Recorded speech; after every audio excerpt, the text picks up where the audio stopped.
I think this is the number tens and tens of millions of population may be an underestimation because empirically hundreds of millions of people have been lifted out of poverty. So what China has done over the last 40 years has been very, very impressive, not less.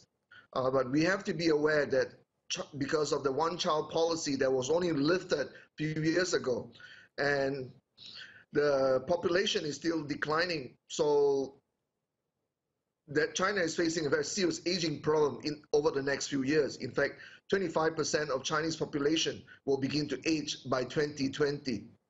Yeah, absolutely. Many countries around the world have exactly the same problem. We're talking about the success in bringing people out of poverty. The Chinese middle class is huge now. I mean, you see Chinese tourists all over the world, whereas just simply 15 years ago, if you saw a Chinese tourist in a Western city, you'd be kind of surprised.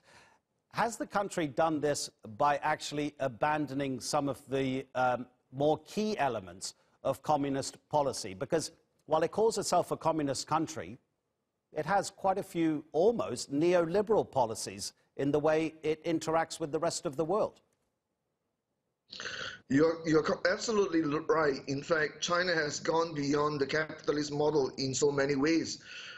If one is in China, you'll see that they have resorted to a cashless or e-payment to execute most of their financial transaction.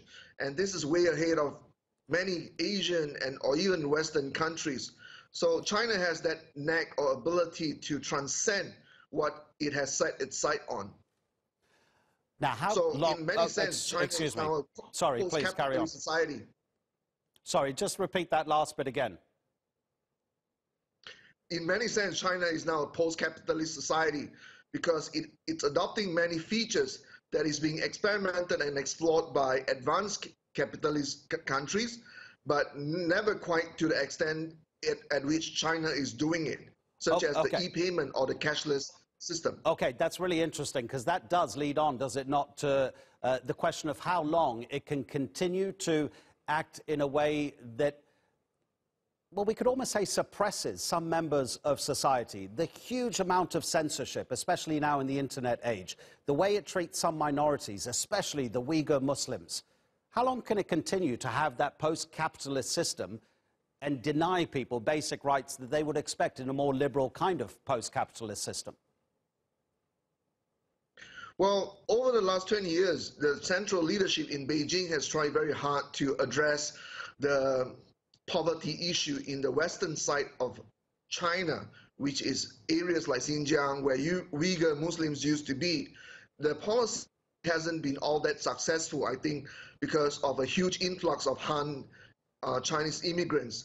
And news have been coming out that 800,000 to almost 2 million Uyghur Muslims have been placed under serious detention.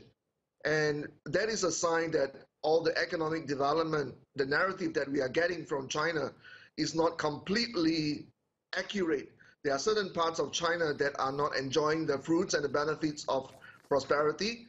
And in order to make them more compliant, they have resorted to re-educating them again, oddly enough.